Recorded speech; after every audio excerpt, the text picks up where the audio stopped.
And we are live. Welcome back, everybody, to episode 81 of Checkpoint. I'm one of your hosts, Vincent DeSantis, joined today by the man with the luscious locks, once again, James Walmer. James, you've been talking about a haircut a little bit more? I have. And I'm kind of thinking, we were watching Jujutsu Kaisen, and there's this character in there. What's his name? His name is Nanami. His name is Nanami. And he has this sweet cut, and we think... It's pretty sick. We think James could pull it off pretty well. So, you know what? I think you should go for it. What do you think? You know, I'm still up in the air about Okay. it. It's going to take a lot for me to go back to a short hairstyle. Yeah. Especially the best thing about having long hair is you can kind of like, I guess you can't really do whatever you want with it, but you have more options and ways to wear it. Right. Whereas like short hair, especially with something like Nanami 7 to 3, is like, I feel like it would be hard for me to make that look clean and also kind of like urban and like a little more street. Well, that's the nice part. It's like short in the back and kind of on the sides, but it still keeps that long like pushback thing. I don't know. Anyways, We'll see.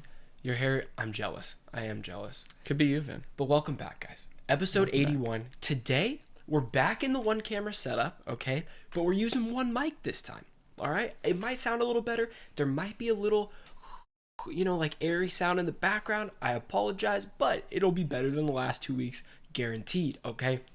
This week, well, you know what? Welcome back to Checkpoint. This is your show, rounding up all the hottest gaming news stories of the week and discussing all the relevant topics you need to know about, okay? Today's episode is brought to you by Manscaped, but we'll talk about that later. Audio listeners, thank you so much for listening. We appreciate you. James, what have you been playing this week?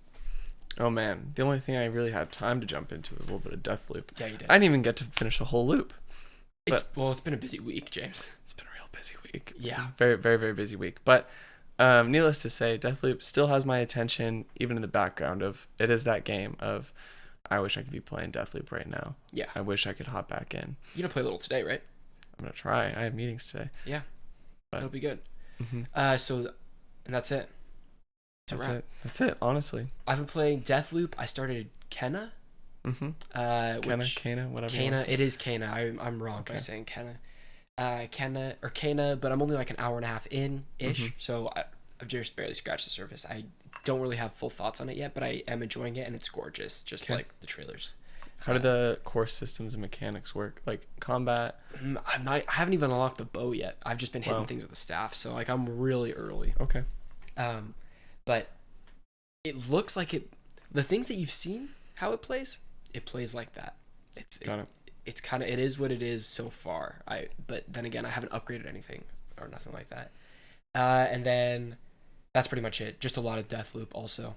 I've made it through like killing all the visionaries and then unlocking all the secrets for the final loop of like how to kill each one of them in one day. But that's going to be a journey, bro. So I got to break out some time for that. But it's a great game. It's really good. Cool. I am feeling though that it's like an 8 out of 10 for me, not like 10 out of 10. I don't think it's a perfect game by any means, but it is very, very good. Okay. And it deserves attention for sure. Yeah, I don't know if I can make that judgment call yet. But... Yeah. And we'll see after I beat it. I might have a different thing. The storytelling's pretty cool in it too. Cool. Again, brought to you by Manscaped. We'll tell you about that in a little bit. But first up, let's get into some Kena Bridge of Spirits reviews. Speaking of Kena, okay. GameSpot. This comes from Phil Hornshaw. Gives it a 9 out of 10, saying, "It's all about exploring a world and seeing what it was once and helping to restore it again. And while Kena Bridge of Spirits is full of familiar feeling combat and exploration, its ability to find different ways to look at those ideas makes for a beautiful, emotional, and exciting journey." IGN gave it an 8 out of 10 and said, "With its elegantly simple combat and beautiful world, Kena Bridge of Spirits harkens back to the days of the N64/GameCube era Zeldas, Okami, and Star Fox adventures, while also adding modern sensibilities and a distinct personal touch." That comes from Mitchell Saltzman, who wrote a lot of cool stuff about this, actually. Like also like on Twitter, just praising like little details about it, and I thought that was really interesting too. Cool. Game Informer gives it a 9 out of 10, says Bridge of Spirits stumbles a little in spots, yet confidently sprints into the heart of the adventure, rewarding the player with secrets galore and visuals that are almost always worth admiring. If you love Zelda-like games, or are you just looking for an experience that will make you smile every step of the way, you can't go wrong with Kena Bridge of Spirits, and that's Andrew Reiner. And the meta score is 82, and the user score is 90. So it's a lot higher than we suspected, James. It is a lot. Last week we were very concerned about this because we had no launch trailer, no promotion or advertising before it came out like a week before. No gameplay demos. No. And so I was like, this is gonna launch low 70s. We were even saying high 60s. Okay, I think you were saying high 60s. I was saying high 60s. I was very scared. So glad I was wrong. I can't wait to play more of this game. So now that I've read these reviews, and they've made a lot of Zelda and early like N64 GameCube era games. Yeah. My eyebrows are raised. You're more interested now? I'm more interested now. Wow. Okay. Yeah. No, I can't wait to play more and have a harder opinion on this. We'll see. But I have another game that just came out this week that I need to play by the end of the year. Hit me. And that is Death Stranding, but this time the director's cut. Yes. So, Death Stranding director's cut came out this week, and it's received a lot of praise. And so I sent Vin this review from Mike Mahardy at Polygon for Death Stranding director's cut. And in this interview, Mike Mahardy says that this basically made him a believer of the vision of Death Stranding. Wow. And I sent it to him. I said, this is huge. Because remasters and collector's edition, director's cuts, whatever you want to call them, can be so not hit or miss, but like they can feel either so necessary or so unnecessary. And I think this is one of the times that like they feel like, I guess this has been one of the most necessary. Yeah. Maybe I don't want to say necessary, but like one worthwhile, most impactful like director's cut of a base game. Does that make sense? Yeah. It does the most for the game, I think, from what I hear from this. And so I'll read some bits of it that we have here in the doc. On November 8th, 2019, after 3 years of nebulous trailers and confusing gameplay demos, Kojima Productions released Death Stranding. Its first project as an independent studio. I played it. This is Mike Mahardy speaking. I played it for 15 hours and didn't enjoy a single one of them. I played the role of an exhausted man transporting boxes to a bunch of jerks scattered across a decimated U.S. It was plotting, preachy, indulgent mess. I promptly deleted it from my PlayStation 4. On September 24th, 2021, Kojima Productions will release Death Stranding Director's Cut. I've been playing it for weeks. This time, I saw the closing credits. Again, this is Mike Mahardy speaking. Death Stranding Director's Cut is a strange game about an insouciant messenger delivering cargo to dozens of outposts across a fractured post-apocalyptic America. It explores the importance of community and social ties. It adds extra missions and helpful tools to the game's arsenal, but I can't say whether they improve the overall experience because, well, I never had much of an experience to begin with. What I can say is that Death Stranding is still preachy, plotting, and indulgent. It is also propulsive, soothing, and immense. I have played roughly 60 hours and have been entranced the whole time. I guess you could say I love it. Then he gives the Polygon recommends. Yep. Some art will, given time, morph alongside us. Some art will wait calmly, even stubbornly, for us to return with a new perspective. Death Stranding, by my estimation, has done a bit of both. It has sat patiently, confident in its mechanisms and gargantuan in its ideas. But it has also shifted just a little bit, while we all did our best to grow. So, is Death Stranding Director's Cut worth playing? Absolutely. Especially now. Was Death Stranding also worth playing in 2019? I'd say so. I just wasn't ready for it yet. Guys, the biggest thing we could say is read this whole article. It's incredibly well written. Yeah, it's great. It's, you can tell from just some of the excerpts that we've read that Mike Mahardy put a lot of thought and effort into this review. Yep. And has had a lot of time with the game. So I would strongly recommend going and checking that out for yourself. Vin and I were talking about how Death Stranding is very much an art film in a lot of ways. Tell me more about that, Vin. Well, okay. This is coming from a place of not playing the game. Okay, this is coming from a place of hearing other people talk about Death Stranding and what it is and what it's not and stuff like that. People say it's boring, right? Mm-hmm. A lot of people would argue that art films are boring. I would say a lot of people are used to a certain type of game, which is like high action, keeps you stimulated, I guess, the whole time, like doing something. Your eyes are always looking at something, right? Yet some of these more obscure, like indie films or art films, they make you stop and like really slow things down to pay attention to different things, or it's just a different pace entirely. And I feel like that is the same with Death Stranding. It is not your typical AAA game. Although it is a AAA developer, it is not paced like a AAA game. It is not written like a AAA game. Things like that. even though it has an incredible cast. So I feel like you just have to go into Death Stranding knowing that it's not going to be a high adventure game and stuff like that. You're going in there for a different purpose to get a different thing out of it. So I think Death Stranding is a mindset change, and I'm very excited to see what that is. And Director's Cut might be the time I do it, because when Death Stranding originally came out, it was a pass for me. It was a pass for now. Mm-hmm. As for me, I think the biggest thing going into Death Stranding for me is like, will I be able to adapt to the challenge that is Death Stranding, and like that mindset change that comes along with going in with that? Am I going to be able to shift my goopy goblin gamer brain to appreciate the art in the game that is Death Stranding? Yeah. But we'll just have to see. We'll just have to play it to see. Mm-hmm. I got a bid in on eBay right now for Steelbook, baby. He does. We'll see next week if we get that bad boy. Let's go. Next up, we have Sable reviews and release. Now, if you guys didn't know, I've been following Sable for a long, long time. I am bummed that it is an Xbox exclusive. Good for Xbox, because they got a gem, baby. They got a gem. If you got an Xbox and Game Pass, pick it up.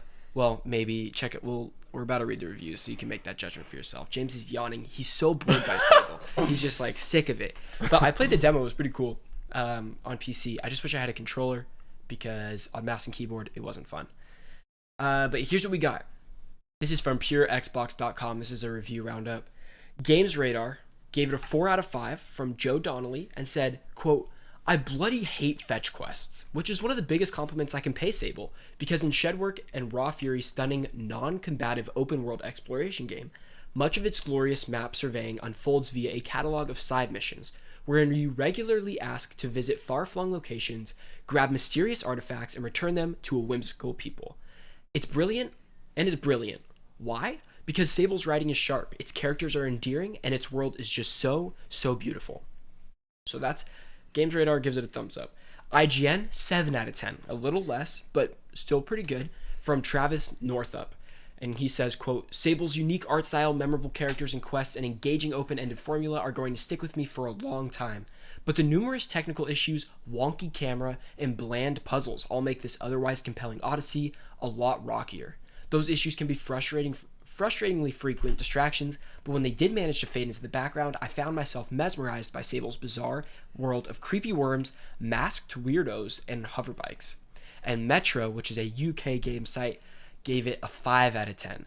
And it didn't even have an author listed, which was odd, but they said, quote, "Shedworks has done some incredible work here. The game's world might not be as large as Breath of the Wild, but it's still huge, and the visuals never stop being impressive.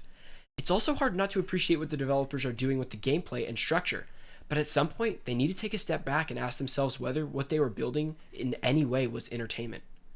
And unfortunately, the frequent answer to that is no." So they're saying the game has a lot of cool stuff in it, but it's just not fun. It's just not fun to play. Like, it has a lot of good ideas, but not it. Damn. Which is sad to say. That's really tough. I do have Game Pass on PC, although I'd much rather play this on a console. I will be downloading it and playing it once I get a controller. So, we'll see. I'm crossing my fingers. I'm keeping optimistic, because it is gorgeous. It's very, very gorgeous. Next up, it's Manscaped, baby. Let's freaking go. Today's episode is sponsored by our friends at Manscaped, the leaders in below-the-waist grooming. It's back to school time, and we want to make sure you pack the essentials you have for the best year yet. The Manscaped 4th Generation Performance Package is just that. Things are opening up. Be ready for whatever is in the daily schedule for you.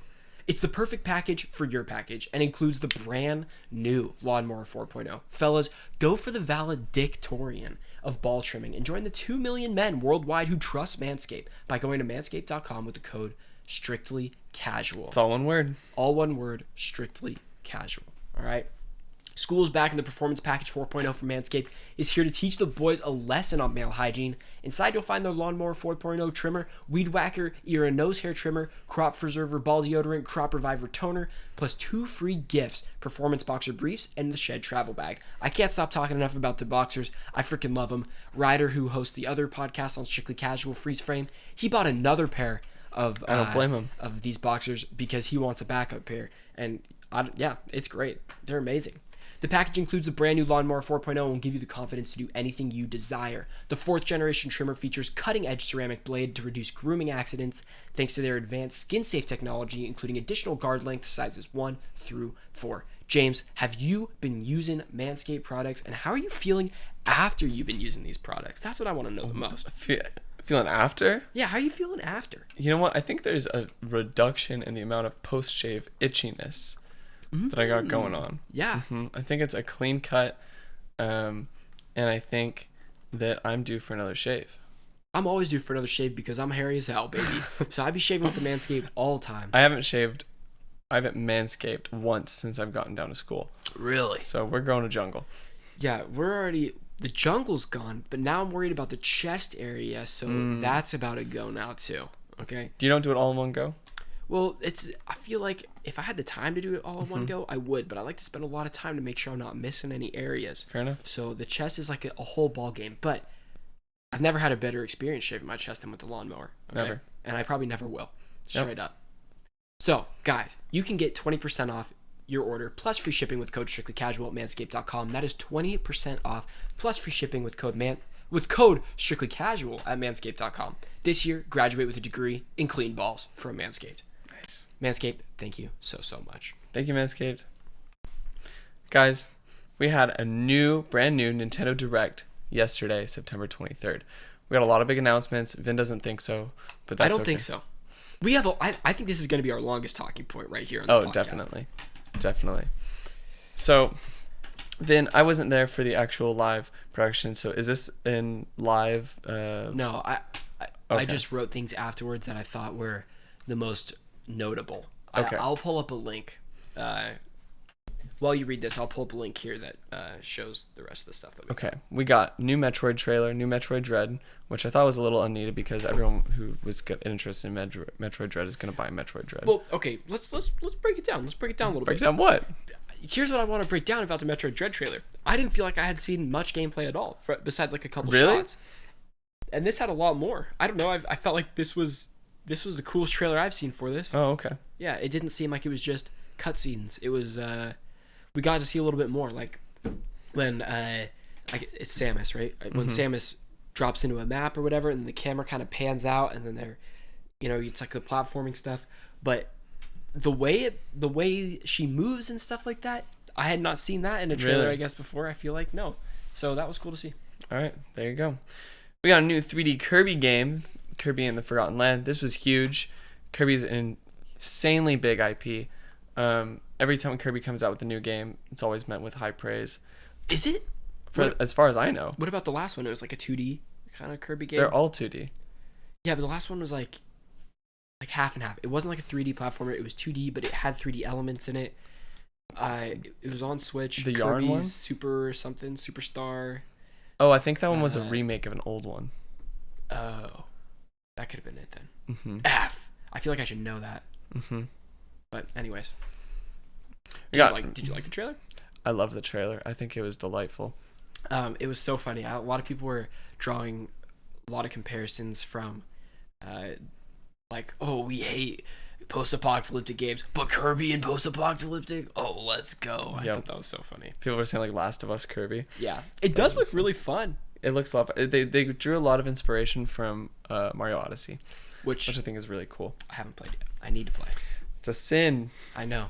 Gamer sin, baby. Mario Cast. Oh my god, I died. I absolutely died while watching this. I'm sure Ryder will cover this on the movie podcast as well, but I feel like we'd be amiss not talking about it. James, what are your thoughts on the casting of the Mario It's movie? terrible. It's terrible. What's terrible? Everything. It's all bad. All of it? All of it. Okay, let's run through. It's all bad. We got Chris Pratt as Mario. We got Charlie Day as Luigi. Who's Peach? Anya Taylor-Joy. Anya Taylor-Joy. We have Jack Black as Bowser. We have Key. I don't know his full name. Keegan-Michael Key. Keegan-Michael Key. Yeah. As Toad. We have who's playing Donkey Kong? Seth Rogen. Seth Rogen. It's ridiculous, bro. I don't know. How are you going to expect me to be hearing Chris Pratt with an Italian accent? Or is he just not going to do it? You're just going to be happy-go-lucky Mario. I don't know. Is he going to do the voice? It's a me Mario, baby. I want him to say Mamma Mia over and over and over again throughout this movie. His Mamma Mia count's got to be at least 30. You want Chris Pratt to say Mamma Mia. I want Mario to say Mamma Mia. I don't necessarily want Chris Pratt to say it. What do you think? I don't want these Venn diagrams to overlap of Chris Pratt and Mario. What else is gonna happen? Is there another option? I say we the only option is to bully Nintendo and to recast. What would be your dream recasting of Mario? Oh, you put me on the spot, Vin. Well, this is important. Yeah. I don't know. A dream Mario. I could give you a dream Waluigi, which is Danny DeVito. Absolutely, Danny DeVito. I think he would be the perfect Waluigi. But who's the lawful good equivalent of Danny DeVito? No. Do you know who the perfect Mario is? It's Joe Pesci. That's right. Is the perfect Mario. He's too old now. I don't care. We could have a Mario in his old days, baby. I don't care. It's all good. Gray Mario. Yeah, Gray Mario. I feel like Joey Pants got to be in here somewhere. Joey Pants would probably be a good. Who the hell's Joey Pants? Joey Paliano. He's from Bad Boys. He's the. You seen Bad Boys? I've seen Bad Boys. He's the chief of police in Bad Boys. Oh, I don't remember. God bless him. He would be great in it. Adam Driver as Waluigi. No, we're not passing around Adam Driver as Waluigi. Adam Driver as Waluigi would be perfect. No, it's got to be the tall dude from Home Alone. Oh, that would be great too. That would be really good. Who's a perfect? Why don't we just have Joe Pesci and him? The same Home Alone. The charisma's already there. It's already there. Wow, that's a great idea. Who else could be in here? I don't know. I'm racking my brain. I don't know any. This Italian-led movie has a lack of Italians in it. Okay? It does have a strong lack of Italians. If Chris Pratt does an Italian accent, I'm a flip. Okay, but I will say Seth Rogen as Donkey Kong is kind of perfect. I don't know. How is that perfect? Because he'll throw a barrel and then he'll go. That'll be funny, but I'm more excited for Jack Black as Bowser. I feel like that could be pretty funny. I feel like he's too charismatic for Bowser. Absolutely, but all of these people are not really like their character. Like Keegan-Michael Key as Toad. You want me to talk like this all the time? He's just gonna be high pitched as hell. Yep. You're not even gonna tell it's him. I feel like that fits Key. Yeah, he'll probably kill it. Yeah. That might be the best casting. Although I love Charlie Day. I think he's so funny. He's not Luigi. He's not Luigi, but I think he might be able to do a good Luigi. He's a good impressionist. A good bad impressionist. Like his bad impressions make it funny, which might make Luigi hilarious. Or terrible. Who knows? God bless him. But we'll see. Because that movie's coming out holiday 2022. So get ready. They seem to be very, very excited about that movie.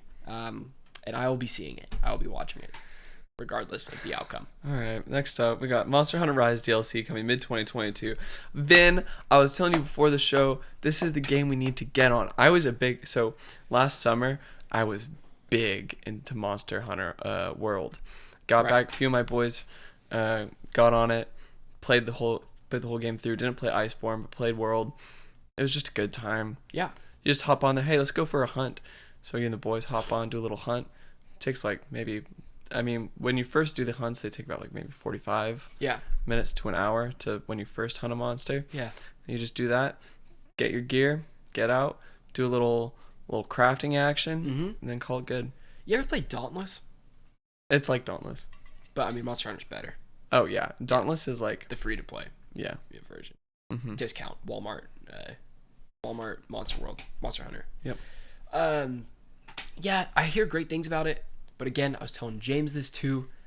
My go-to is not my Switch. Maybe if I had a game, because you don't have games on it, Vin. I know, but even when I do have a new game for Switch, I still find myself. When was the last new game you had on your Switch?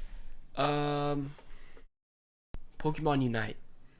You're playing your Switch a lot. I do love Pokemon Unite. When you're going through Breath of the Wild.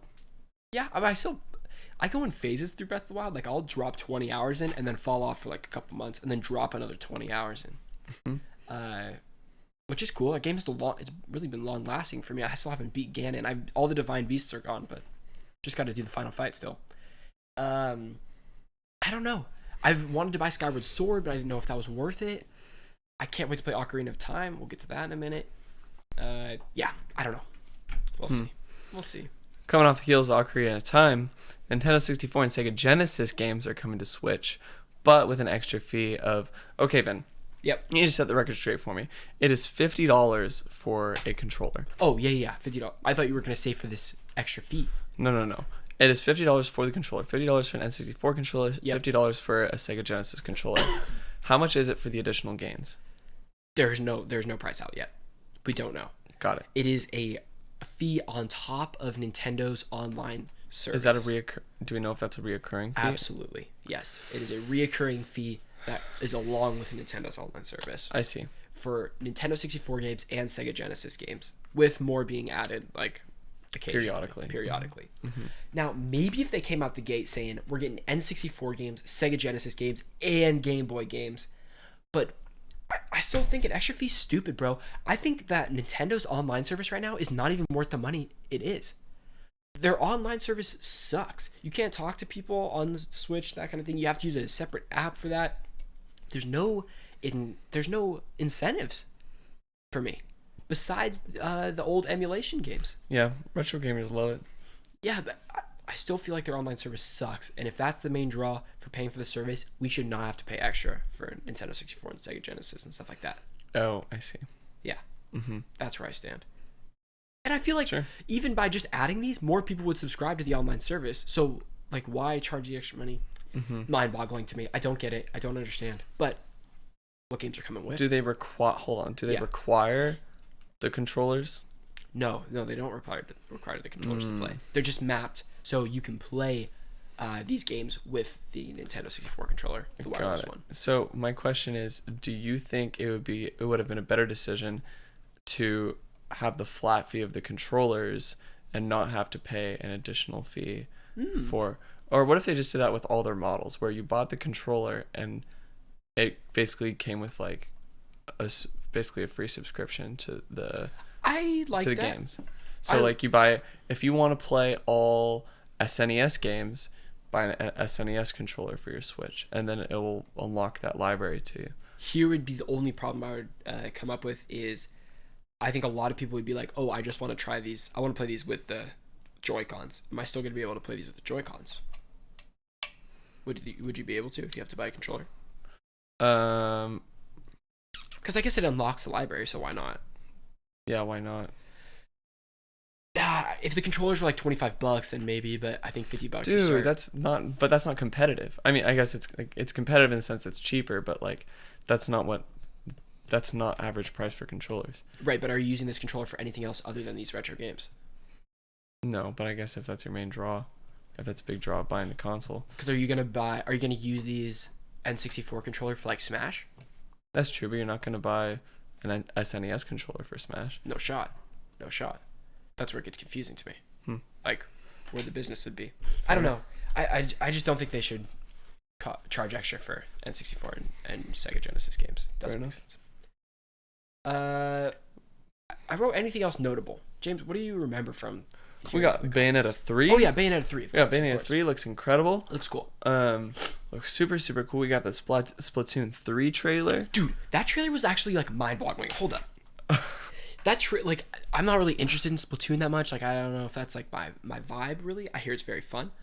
But the trailer was crazy. They keep like cutting in between these like weird things, like these like techno things, and then like happy-go-lucky stuff, and they like layered it over each other with like intense music. I was like, this slaps. This trailer slaps. It was really cool. Yeah. There's also Triangle Strategy got a release date. I guess they're rolling with Triangle Strategy. Yeah, they are. For the name. With that trailer and Triangle Strategy though, they said that they listened to a lot of feedback from the demo that they had on the store, and I thought that was really cool. A lot of quality of life improvements that they added, so that's promising, I guess. It looks gorgeous. Absolutely gorgeous. Cool. Oh, something I forgot to mention is that with Nintendo 64, one of the big games offered with the emulation service is Ocarina of Time. Yes, Ocarina of Time. We have Mario Kart something, one of them. I don't know exactly which number it is. Paper Mario. Probably the first one. There is Star Fox. Fire. What else? There's a couple more big ones. You're looking it up right now? Yeah. Okay.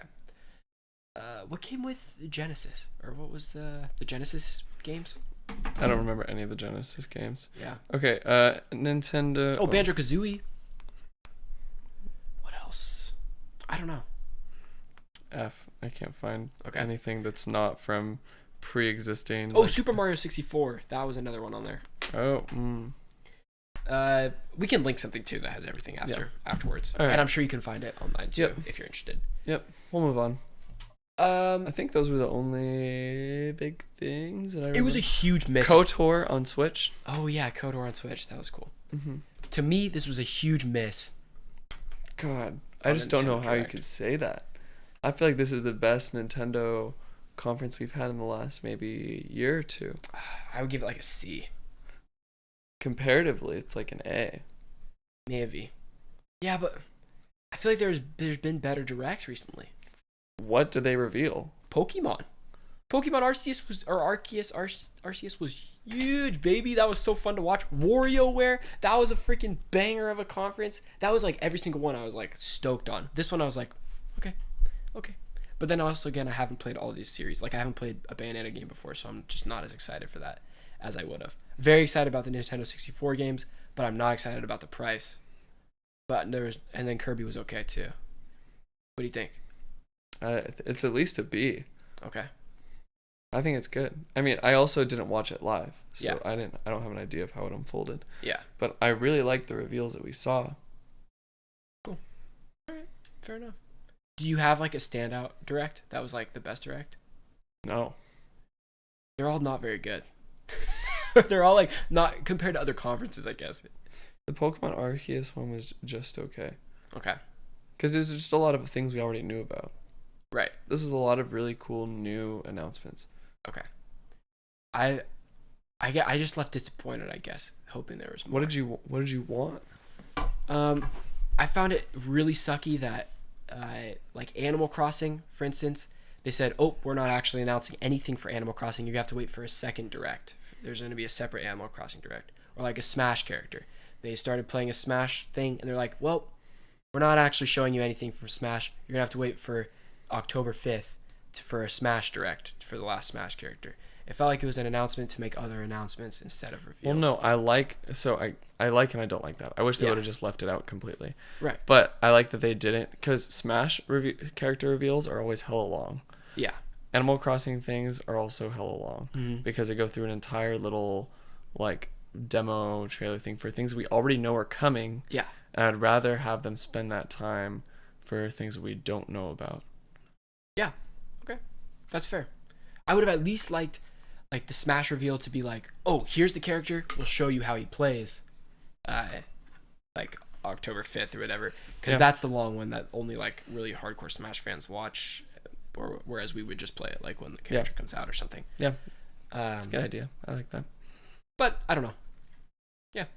That's it. Nintendo Direct. Nintendo Direct, baby. And then so we'll have a Smash one and a Animal Crossing one coming up soon too, so that'll be interesting to see what it is. I'm excited for whatever the last Smash character is going to be. Who knows? People are saying... I thought the last one was the last character, to be honest. Really? Yeah. This one, they said, is like the definitive last one. There's been a lot of rumors for Sora from Kingdom Hearts, of course. A lot of rumors for Master Chief still, Doom Guy still. Spyro has gotten a lot more attention. Okay. And then I still think it's going to be like a random Dragon Quest character. I think it's going to be something completely out of left field. Like, as in really good or really bad? Or not bad, but like disappointing or like high reaching? It'll be like, it won't be like, whoa, but it won't be like, it won't be a disappointment. It might be a disappointment for some, but like for people who are really into that like game that it's from, they'll be like, whoa. Like the last fighter was a guy from Tekken. Everyone was like, whoa. Well, like, but like the general majority were like, oh, who's this guy from Tekken? But the crowd of Tekken was like, whoa, this is so sick. Yep, that's true. Have you seen any of the comparisons that the Smash Direct is going to be on October 5th, which is the same day that Nickelodeon All-Stars Battle Royale or whatever launches?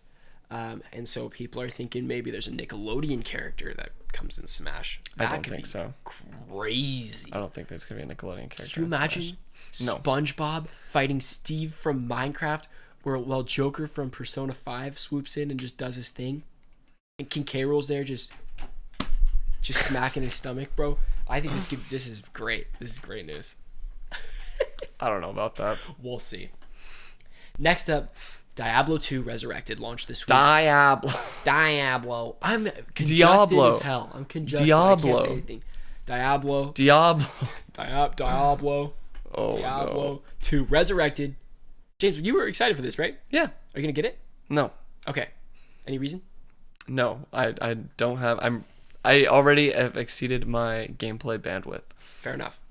So Diablo 2 Resurrected launches, but characters are disappearing after playing. Blizzard is working on it right now. This is from PC Gamer. Diablo 2 Resurrected launched today, and it's having a bit of a rough start. This was yesterday. Multiple players are reporting on Reddit and the Blizzard forums that their characters in progress are disappearing after play sessions, forcing them to start over again.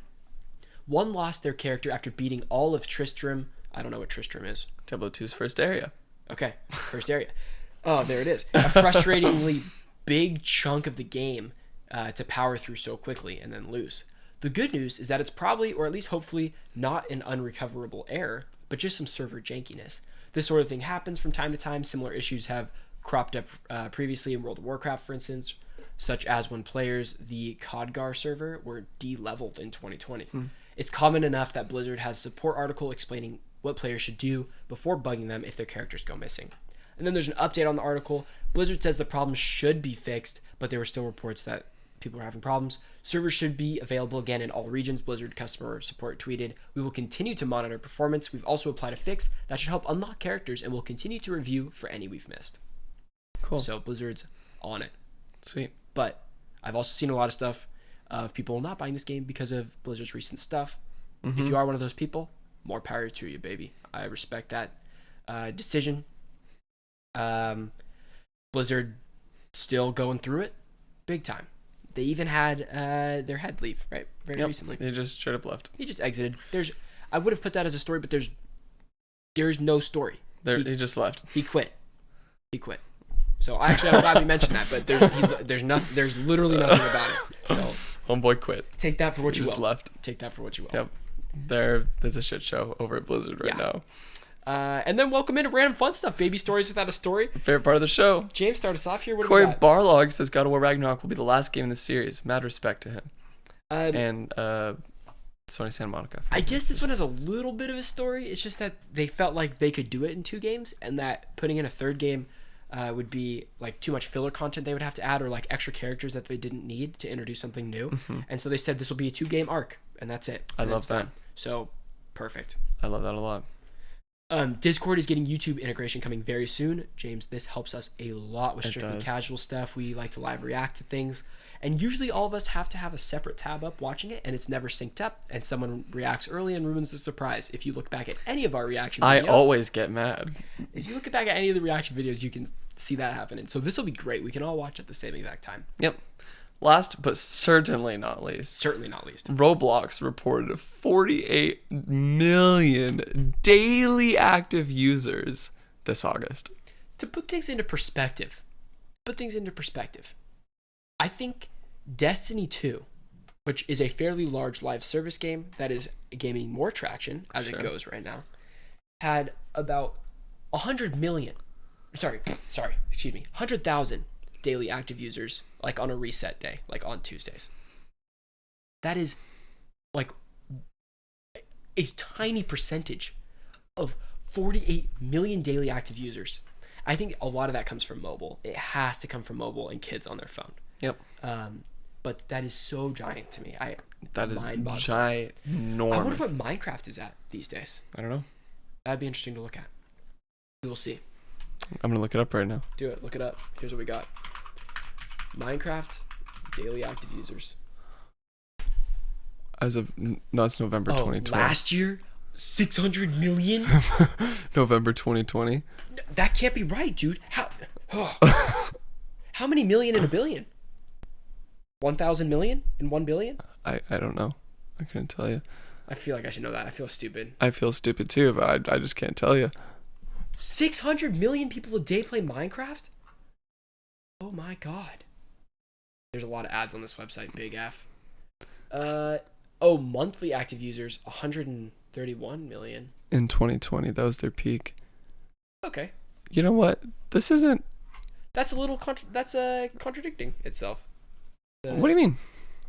How are they going to say 131 million users log in a month to Minecraft, but then there's 600 million daily users? It says it's a different source. Oh, different source. 600 million as of November. Got it. Yeah, it's Wikipedia. Anyways, Roblox is freaking huge, guys. Roblox is gigantic. Yeah. And that's just that. That's just that. There we go, baby. Episode 81 of Checkpoint. I guess we'll see afterwards how the audio is for this, if we're switching it again up next week or not. So we'll see about that. We have our Nintendo Direct live stream up on YouTube right now. We have a Stranglehold video up right now. Ryder's working on a Marvel video that drops pretty soon. Freeze Frame still going. And we've been streaming a lot more on YouTube now, so if you want to check that out too. We have not been streaming on Twitch. It just makes sense for us to stream on YouTube, so we've been trying that out. And thanks for popping in there. We super appreciate that. Mm-hmm. James, any closing thoughts? Thank you so much for listening. Thank you so much to our audio listeners. Don't forget to follow us on Twitter, follow us on Instagram, subscribe to us on YouTube, follow us on Twitch. Why should I still tell people to follow us on Twitch? I don't know. Up in the air. Maybe. All right. If you really feel generous. inclined. Yeah. There you go. Yeah. Anyway, thank you so much for supporting us, everybody. Thank you to Manscaped for supporting us. And everyone just have a great weekend. Yep. Have a wonderful, wonderful weekend. Peace out, guys. We'll see you for episode 82.